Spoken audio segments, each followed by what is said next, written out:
마케터 분들이라고 하면 지금 이미 다양한 업무 분야에서 AI를 조금씩 혹은 많이 사용하고 계시는 게 현실인데요. 실제로 근데 AI가 본격적으로 도입되게 되면 우리가 하고 있는 이 마케팅의 방식은 어떻게 결국은 달라지게 될까요? 좀 더 미래를 내다보고 AI가 가져올 변화가 궁극적으로 어떤 모습일지 그 얘기를 좀 해보도록 하겠습니다. 제가 몇 달 전에 그 미국에서 난 기사를 보고 사실은 굉장히 머리를 한 대 얻어맞은 것처럼 쇼크를 먹었는데요. 아시는 분들은 아실 수도 있는데 여기 보시는 그 포브스에서 난 기사입니다. 이 기사 내용의 핵심은 뭐냐면 구글 검색 요즘 써보시면 어떠세요? 구글에 이렇게 키워드 이렇게 검색해서 넣으시면 예전처럼 그 사이트들이 밑에 쭉 뜨지 않습니다. 뭐가 뜨죠? 바로 그 제미나이, 그 구글의 AI인 제미나이가 먼저 그 질문하신 내용에 대해서 답변을 쭉 달고 그 다음 그 밑에 사이트들이 쭉 뜨는 형태로 요즘 바뀌었죠.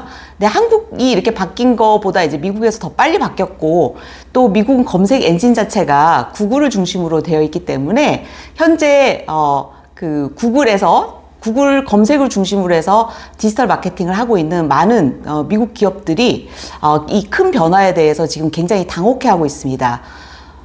숫자로 보면 이게 더 적나라하게 나오고 있는데요.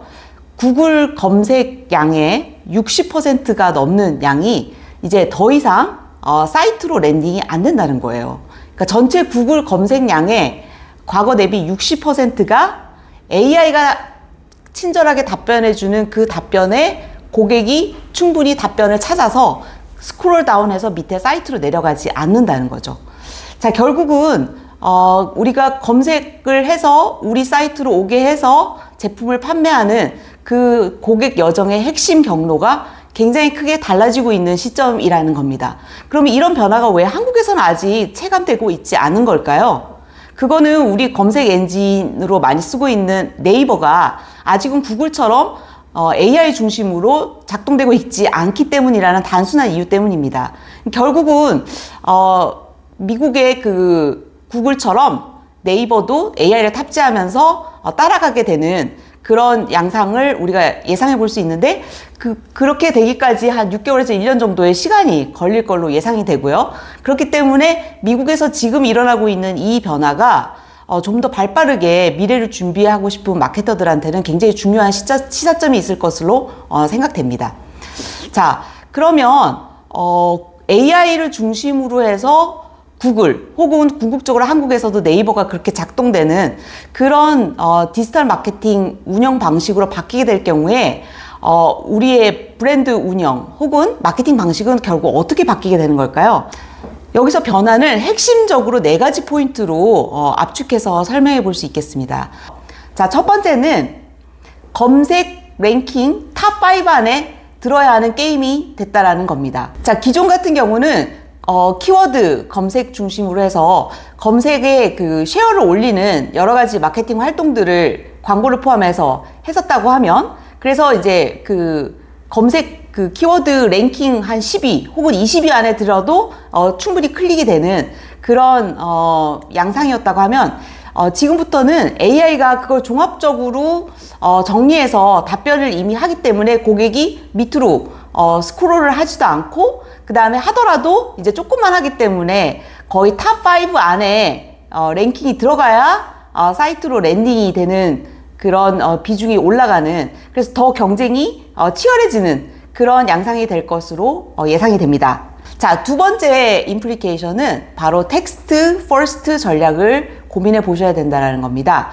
AI가 LLM 베이스라는 얘기는 좀 들어보셨을 것 같아요. 이게 Large Language 모델의 준말이거든요. 그래서 AI가 이미지도 학습을 하는 시대이긴 하지만 가장 기본적으로 AI가 학습하는 중요한 로직은 텍스트 기반으로 학습을 하게 되어 있습니다. 그렇기 때문에 운영하시는 웹사이트를 포함한 공신력 있는 여러 그 정보가 올라가 있는 채널에서는 이미지도 중요하지만 텍스트도 굉장히 중요하게 관리를 더 하셔야 되는, 그래서 아까 첫 번째로 얘기했던 탑5 랭킹 안에 들어와야 된다라는 거에 플러스해서 가장 좋은 거는 고객이 어떤 제너럴한 질문을 하더라도 우리 회사가 가지고 있는 정보를 기반으로 우리 브랜드에 대한 정보를 AI가 학습해서 대답을 바로 AI 섹션에서 할 수 있게 하는 게 가장 이상적일 텐데요. 그렇게 되려면 AI가 학습을 잘 할 수 있게끔 내가 관리하는 자료들을 조금 더 보강을 할 필요가 있는데, 거기에서의 핵심이 바로 이미지보다는 텍스트 기반이라는 겁니다. 자, 근데 특히 이제 AI 같은 경우는 신빙성 있는 자료를 좋아한다라고 해요. 그래서 학술이라든지 아니면 레퍼런스라고 우리가 얘기하는 증빙 자료들을 충분히 더 일관성 있게 체계적으로 잘 정리해서 자료를 보강하는 작업을 미리미리 해둘 경우에 AI 시대에 좀 더 잘 대비가 될 것으로 예상됩니다. 자, 세 번째 임플리케이션은 일관성이 더 중요해진다라는 포인트입니다. 이것도 역시 AI가 어떻게 학습하는지를 생각을 해보면 다양한 자료에 펼쳐져 있는 그런 방대한 자료들을 본인이 학습을 하고 거기에서 스스로 정리를 해서 고객이 질문을 했을 때 거기에 맞춰서 대답을 정리해서 답변하는 그런 구조를 생각했을 때, 다양한 자료에 흩어져 있는, 다양한 접점에 흩어져 있는 자료들이 얼마나 일관성이 있는지, 얼마나 신빙성 있는 자료를 기반으로 자료들을 배포했는지를 AI가 검증을 한 다음에 답변을 하는 거예요. 왜냐하면 AI는 인텔리전스를 가지고 있기 때문입니다.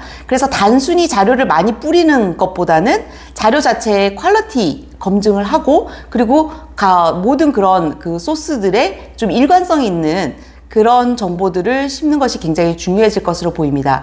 따라서 마케팅에서 보통은 이런 자료들을 직접 생산하거나 하는 것보다 여러 연구부서라든지 뭐 공장이라든지 아니면 그 정부 관련된 일을 하는 대관 업무를 하는 부서라든지 이런 그 회사와 관련된 다양한 신빙성 있는 자료를 만들고 컨트롤하는 그런 여러 유관 부서들과의 협업도 굉장히 중요해질 것으로 예상됩니다. 마지막 네 번째는 그래도 결국 믹스 전략이 중요하다입니다.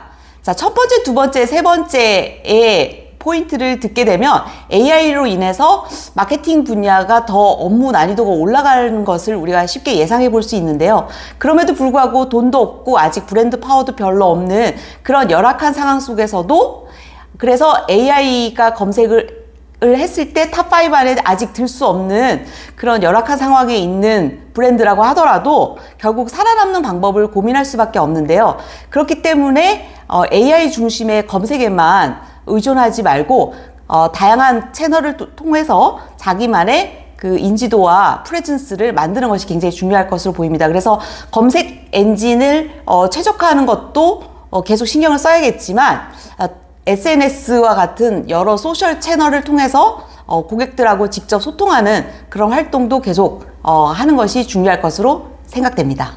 AI를 움직이는 그런 원리가 결국은 지금 똑같기 때문에 해외에서 이미 벌어지고 있는 이런 상황을 좀 예의주시하시면서 AI가 본격적으로 들이닥치기 전에라도 미리미리 좀 차근차근 준비를 하셔서 AI 시대에 더욱 빛나는 그런 사업을 만들어 가시는 마케터가 되시길 바랄게요. 감사합니다.